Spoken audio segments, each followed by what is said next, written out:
Welcome again to Cottage Talk. I am Russ Goldman. Joining me right now is Tony Gold. We are the Gold Dust Twins. This is a special episode. I am calling a Cottage Talk debate, Fulham's potential signing of Sander Berge. And the reason why I'm calling it a debate is that I think that there are some very interesting comments coming from the Fulham supporters about this potential signing. Tony, I know, has certain views on it. I might have some different views on it. So that's why I'm calling this a debate, because I think it's also worth talking about, is Sander Berge, if he becomes a Fulham player, being brought in to be the Palhinha replacement? Or could they potentially be signing another defensive midfielder to go along with Sander Berge? It's very interesting what's going on. That's why I'm calling this a debate about a signing, because potential signing at this moment, nothing has been done while we are currently recording this on Tuesday night, and we'll see what ends up happening. The reports are that he had a medical on Tuesday, and we'll see if this becomes a signing. That's why I'm calling it the potential signing of Sander Berge. All right, as always, please do subscribe on YouTube and Apple Podcasts. It does help other Fulham supporters find us.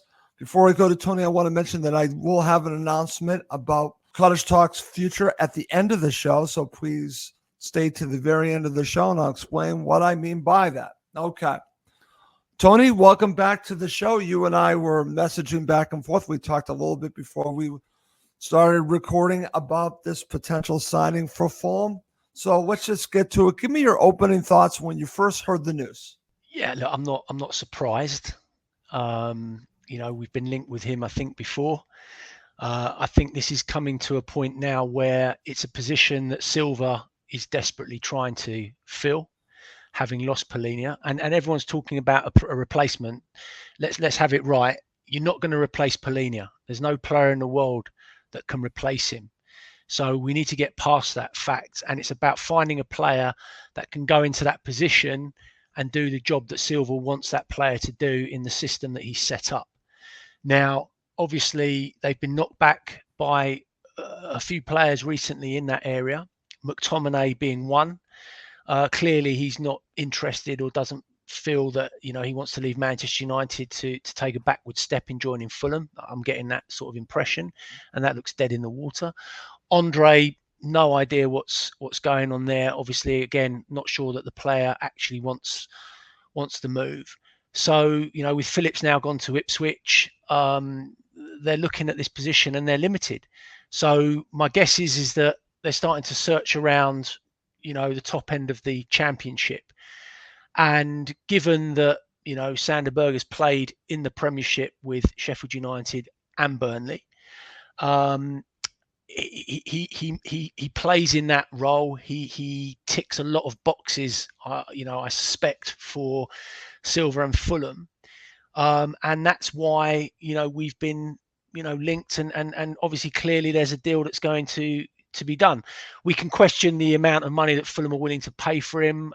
If it all goes through and it goes through for the fee that they're, being quoted at, sort of 20 million plus 5 million add-ons or whatever it is, then in my opinion, he's well overpriced. And yeah, it's a gamble. But he's proven in respects to, obviously he's been in the Premier League with those two teams before, albeit he's been relegated twice as well. So he's a player that's Manchester United, Arsenal, they've all been clubs that have been interested in him. So he's obviously got something about him. But I just think it's a gap filler, and it's a case of desperation rather than that's the man that they really, really wanted. I'm glad that you mentioned his situation, because the way I look at it, that Sander Berge is second choice, because I think their first choice was always Scott McTominay. But in their situation, I felt that they probably realized that they were not going to get McTominay, so they went to the player next on their list. And I think the next player on their list obviously was Sander Berge. And what's interesting about this is that I actually went and listened to Fulhamish from over a year ago with Dean Jones as a guest. And this is over a year ago. And they were talking about, Dean specifically, about potentially getting Sander Berge. And they were talking about £10 million. Move that forward a year ago, from a year ago to now, we're talking 20 million pounds. Now, I watched a lot of highlights of him at Burnley, and I kind of liked what I saw. I'm not going to lie on that, but it is highlights. I didn't watch full matches. I won't lie to you and tell you I'm an expert on Sander Berge, because I'm not. But based on what I watched, Tony, he reminds me a lot of Scott McTominay. I watched a lot of McTominay, and I could see a lot of the movements. He moves the ball a great deal going forward. Doesn't score the goals that McTominay does, but I truly believe, and I'm going to say this, I think what Fulham did here, and I think we're a little bit in agreement here, is that I think that's Sander Berge is what we would call over here a poor man's McTominay, meaning that they just went to the lesser player. I don't know. I mean, again, I'm no expert. Is he the lesser player, the lesser stature, because McTominay is at Manchester United? But I'm glad that you brought this up. I think it's a valid point to bring up, Tony. Manchester United were after Sander Berge. So they keep were. that in mind. They were. I think that, we've got to put a few things in perspective. I think Burnley, don't quote me on this, but I think Burnley signed him for 12 million quid from Sheffield United. A year later, Burnley are relegated. He's back in the Championship. So tell me, how can Burnley put a £25 million price tag on a player that has been relegated back to the Championship? Didn't really set a house on fire when he was in the Premiership with Burnley. I don't understand that. That's number one. Yeah. In terms of what he will bring to Fulham, I think Vincent Kompany, when he signed him, because of the way that Burnley was set up under Kompany, I think because of Berg's progressive play, that was one of the reasons that they brought him in.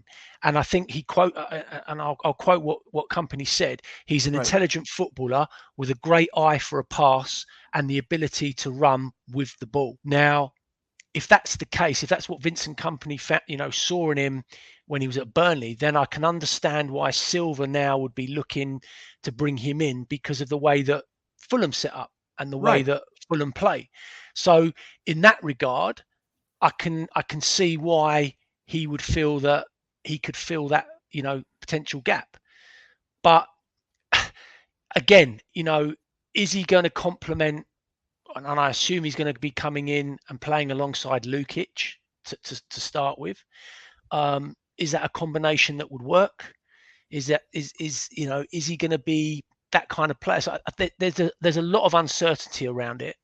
But if we go into more detail about his strengths and weaknesses in terms of what he does well and what he brings, I guess at the end of the day, only time is going to tell whether it's going to be that sort of signing that works out or not.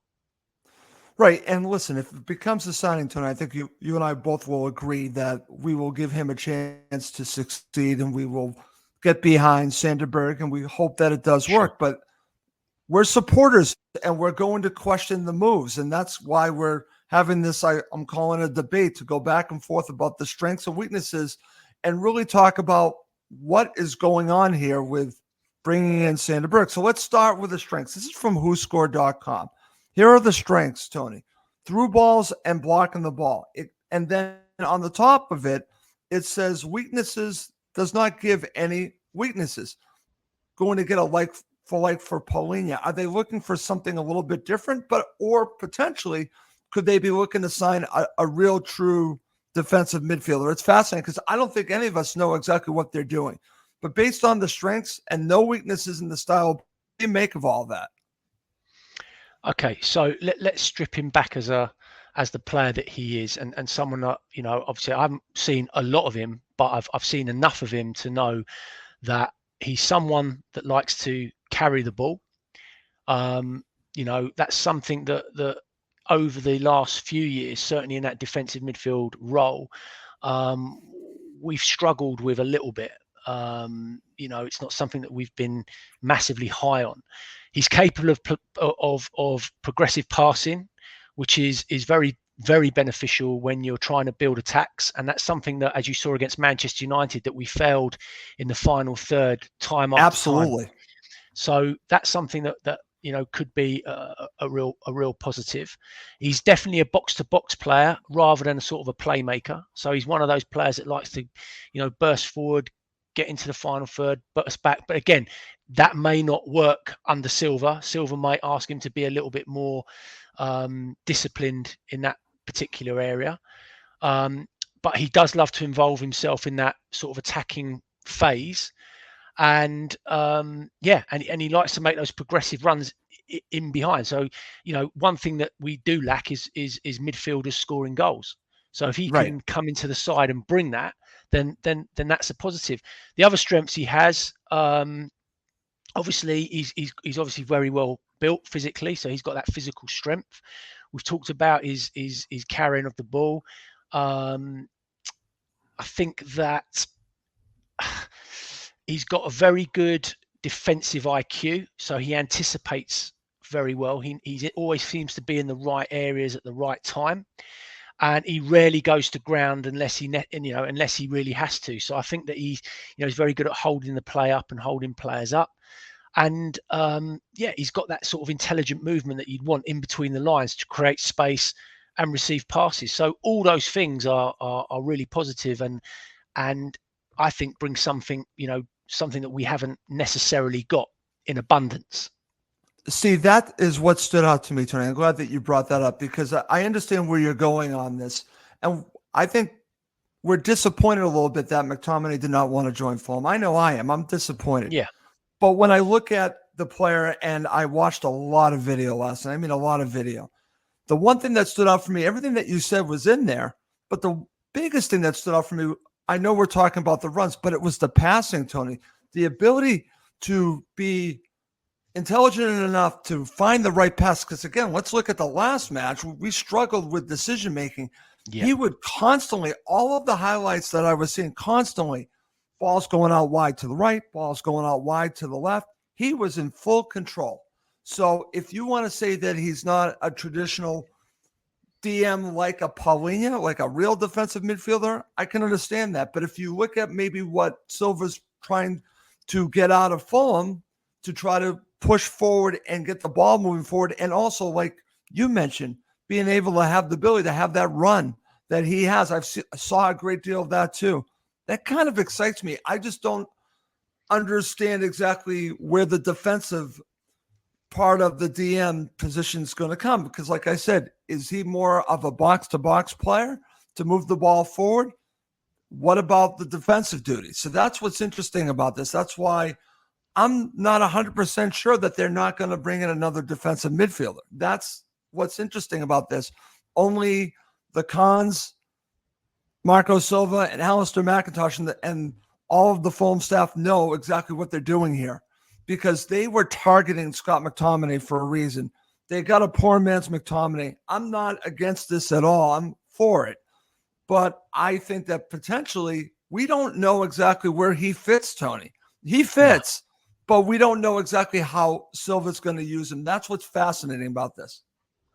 Yeah, listen, he'll give Silva different options, in that midfield area if he needs to change it up and needs to, in certain games against certain opposition. I think he will be very effective. But as I said before, you remember this is a player that has been relegated twice from the Premier League in teams. And like I said, it's not like he set the world on fire last season at Burnley under any circumstances. And if you look at his weaknesses, Russ, from my perspective, he's a player that, struggles to receive the ball with his back to goal. Now, that's always been a problem when we're playing out of defence. Yes.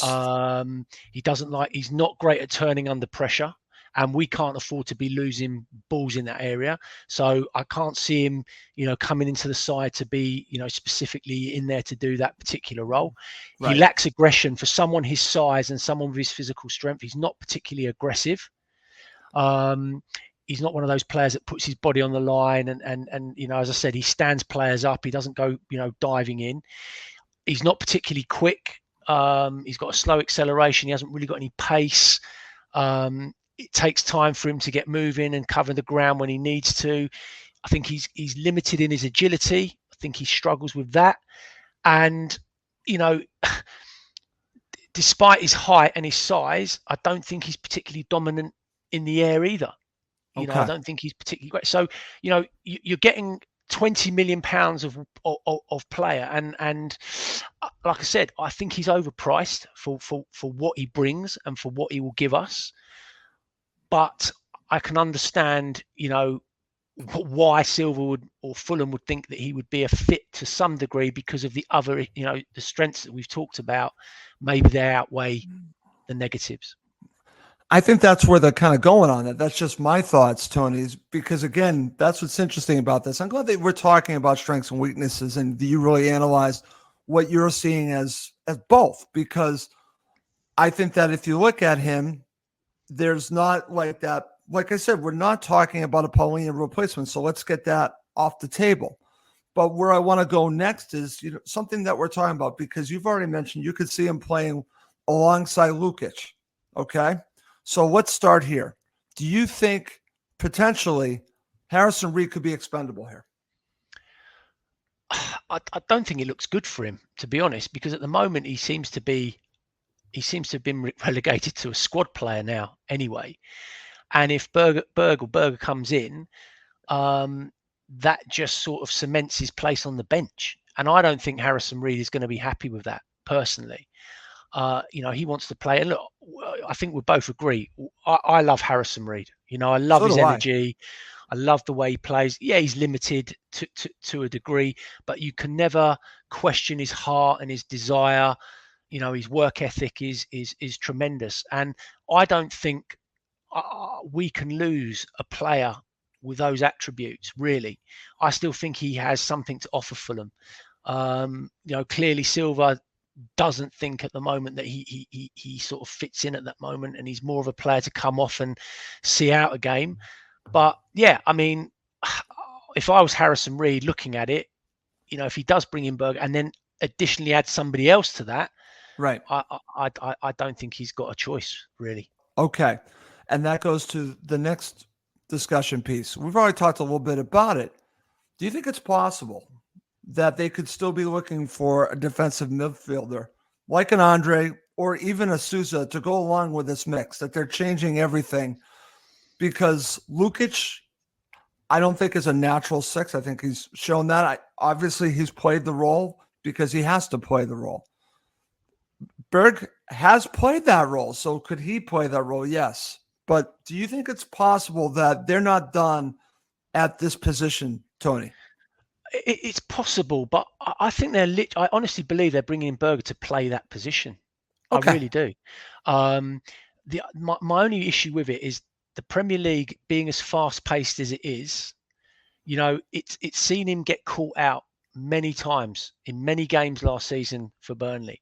And, the truth of the matter is, and a lot of Fulham fans won't agree with this, and a lot of football fans in general won't agree with this, but in my opinion, I think he's a top-end championship player, Russell. I really do. I think he's, that's his level. I think he can do a job in the Premier League. I think he can come in and do a job, but he's not, he's going to get found out. He's going to get found out in games, especially the higher echelons of the table. When you start playing, the Chelseas, Arsenals, Liverpools, Man Cities, he'll get found out like he did last season, and that's the problem. So, it's a stopgap because I don't think they've got any other alternatives at the moment. Okay, that's an interesting way to look at it. I slightly disagree with you. I actually think he's a Premier League player. I just don't think he's a top 10 Premier League player. I think potentially he is at a team that's lower in the table or at our level, mid-table. So I could see it, Tony. And that's going to lead me to talk about this. Now, I've heard a lot of commentary about this. I'm going to share my thoughts. Does Berge being part of two relegated sides matter? And I'm going to make the argument that it doesn't. I'm going to tell you why. I'm going to give you this example, and maybe you can have your same example, or when people are listening, it's just, I want you to think about this. I've worked at some terrible companies in my life, okay? I've done a good job. Am I responsible for these terrible companies? No, I'm not responsible. Did I do my job? Yes, I did. And unfortunately, I needed to leave because these companies were not good companies.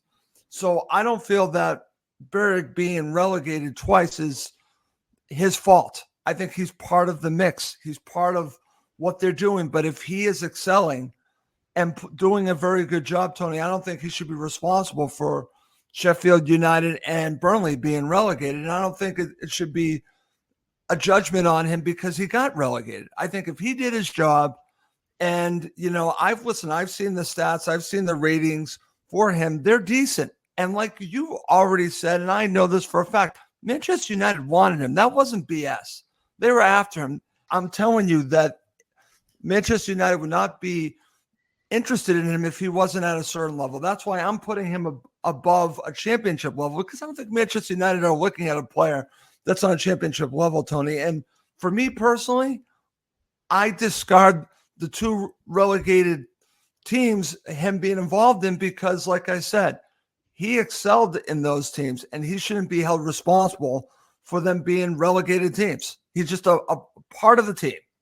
Yeah, you can't hold one man responsible for a team's relegation. Ultimately, it's a collective effort, and the bottom line is that behind the scenes, that collective effort wasn't good enough.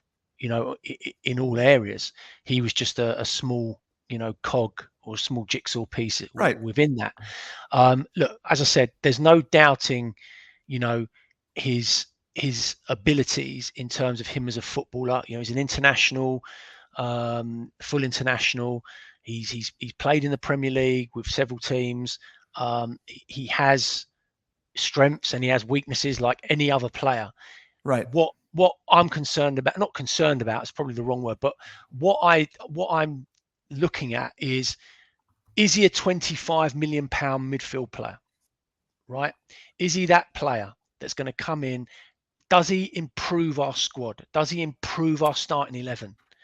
And I'm not so sure that he improves it. I think he is, I think he's a squad player that comes in and can do a job in there, just like Harrison Reed can do a job in there, but he doesn't improve us. And I think if you're spending that kind of money on a player, you got to remember us. We spent 30 million on Smith Rowe.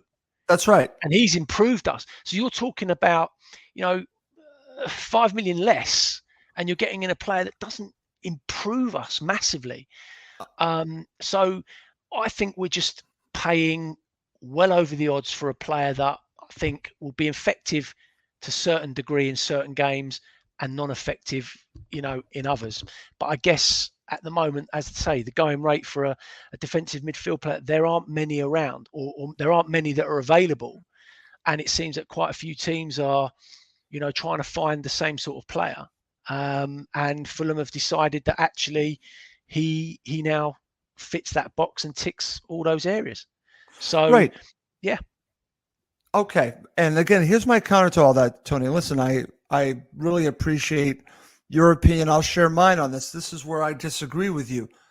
You and I have complained a great deal that Fulham have not gone after to get a player, that they've not gone above and beyond. And I told you Dean Jones last year was saying he was a 10 million pound player. Now we're getting him for double that with add-ons, even more than that. So in a way, I have to give them credit for going after a player and making it happen, because I've complained that they haven't done that. And I'm going to also say, I truly believe that you don't do this and you don't bring in a player like this to sit on the bench, to be a squad player. I think he's being brought in to be a starter. I could be wrong on that, because if he's not a starter, Tony, then you're going to be 100% right. Then it's a waste of money. If he's sitting on the bench or coming in to be a squad player and starting every once in a while, then what are you doing here? What are you doing here? I totally agree with you on that. I think they brought him in and they're thinking of him not as Scott McTominay, but as I said, a Scott McTominay-like player that they wanted badly, that they wanted to insert in the starting 11. I think he's being brought in to be a starter, Tony. That's my thoughts. Yeah, and you may well be right, Russ. In fact, I can't see them spending that kind of money. That's my point, right? On a player and then just sticking him on the bench. But like I said, Silva this year, he's got to look at every game differently. I think you'll find that the team will chop and change quite a lot certainly over the first 5 or 6 games, until he's until the transfer window's closed and he's got all the players in that he needs. Right. And then hopefully you'll start to see a bit of consistency in what he's trying to do. But we're talking about this defensive midfield position like it's the most important position that we need to fill. And I think actually we've got other areas that we need to worry about at the moment that we're certainly not being linked with anybody at the moment, and that worries me even more so. Okay, well, you and I could do a completely different show talking about what we still need, and Yeah, that would. sure. And you and I both know that we've already done it. We certainly, and I agree with you. I know what they need. You and I are in actually full agreement of what they need. But I wanted to focus on the potential of Sander Berge being a Fulham player, and I just think, listen, they need to bring players in. Could it be a desperate move? Potentially, but sometimes you have to overpay for a player that you want. He might not be your first choice, but he might be your second choice. Get the player in. It sounds like that's what they did. All right. Coming up next, I'm going to share a poll that I did earlier on the Cottage Talk X account, and I'll end with an announcement about Cottage Talk. Okay, Tony, to finish up this episode, I'm going to share the results right now. They're still going because I opened this up for 24 hours, but I just want to share this with you. The poll I did on the X account was this: do you like the potential signing of Sander Berge for Fulham? And I've got a good amount of votes here. I've got over 300 votes. I think that's a good amount of votes for one of my polls here. And right now, yes is at 93%. No is at 7%. I mean, that's pretty one-sided, Tony. What are your thoughts about the poll results I just shared? Yeah, look, I can see why the fans are positive about it, and understandably. There is also the argument, Russ, that he's coming into a better side with better players, and maybe that will raise his levels again to, so with all these signings, with all these players, it's all about how they come in, how they settle, what role they're going to be asked to play, what the manager wants that particular player to do. And it may be that once he's working with Silva and he's in the side and Silva says, right, this is your specific role. This is what I want you to do when we've got the ball. This is what I want you to do when we haven't got the ball. And you know what? He might come in and be an absolute revelation. Right. So I think you just got to keep an open mind. And if it all goes through and all being well, he signs and he becomes a player, let's see him. Let's see what he can do. And then after 10, 12 games, we can judge it then. And we can see whether or not it was money well spent. We can see whether or not he's a player that is going to come in and do, that role to the best of his abilities and see what happens. I think that's the only way you can judge it, Right. And I'm there with you, Tony. Listen, I will always admit when I'm wrong. If I'm wrong about this, I'll say I'm wrong. If the player ends up not being a good fit, I will say that. They haven't gotten it right all the time under Silva. There's a player that is still in limbo by the name of Kevin and Babu. Boy, did they get that one wrong. So they're not infallible here. There's another player that is not part of the Fulham mix by the name of Carlos Vinicius. They're not even training with the first team. They got these players wrong. So they get these situations wrong. But more often than not, under Silva, these players do get better and they do fit. And that's why I am positive about this, but only time will tell. And I just would recommend everyone to let's just give Sander Berge a chance to succeed. If he becomes a Fulham player, everything looks like he's going to be. And that's the way I'm looking at it, Tony. I'll give you your final thoughts on it, and then I'll make the announcement. Yeah, listen, any player that signs for the club, you want them to do well. You want them to come in, you want them to hit the ground running, and you only want the best for them. And as I said, over a period of time, then he starts to be judged. Okay, excellent. All right. To end the show, I'm making a little bit of an announcement now about Cottage Talk, something that I've given a great deal of thought to. And what I need to do to continue to do this show and put up the best possible product that I can, I need to actually have a Patreon account for Cottage Talk. So moving forward, except for the post-match show, which will always be free. That will always be available. Do not have to join Cottage Talk's Patreon account to get the post-match show, which will be each and every week. That will always be free. But I'm going to be doing several shows that will be on the Patreon account. And my job is going to be to make it as interesting as possible. They will be preview shows. They will be player rating shows. There's going to be all kinds of content that I'm going to give you. And my promise to the Fulham supporters, if you do join the Patreon account, I'm going to do my best to make it worth your while. And I'm going to make it reasonably priced for you. And I do hope you join and give it a chance. And if you don't like it, you can always unsubscribe to the Patreon account. But I'm going to make it difficult on you because I'm going to make these shows the best that they can be. And they will also be ad-free. And I think that's important to mention. And this is just something that is necessary for me to put on the best possible shows for you. I am putting the shows on a Patreon account, and I do hope everyone understands, and I do hope that you give us a chance. If not, I certainly understand. Like I said, the post-match show will always be available to you, but if you want more content, more different types of talk on Fulham, please do join the Patreon account, which will be available in the coming days. But I just wanted to preview what is coming moving forward, and I did not take this decision lightly. I gave it a lot of thought, and it's something that I feel is necessary to do. And I do hope you join the Patreon account. Okay. Well, Tony, let's wrap this up. Any final thoughts in general before we go? No, look, I think it's still, everything's positive. We have left it late, obviously, but you know, in the next few weeks, we'll hopefully get the players in that we need. Things can settle down. We just got to hope that over the next few fixtures, with Leicester as well on Saturday, that we can start getting some results and some points on the board. That's the most important thing. Okay, I'm there with you, my friend. Okay, well, that's going to do it for this episode of Cottage Talk. My name is Russ Goldman. He's Tony Gold. Thank you as always for watching and listening to Cottage Talk, part of the talkSPORT Fan Network.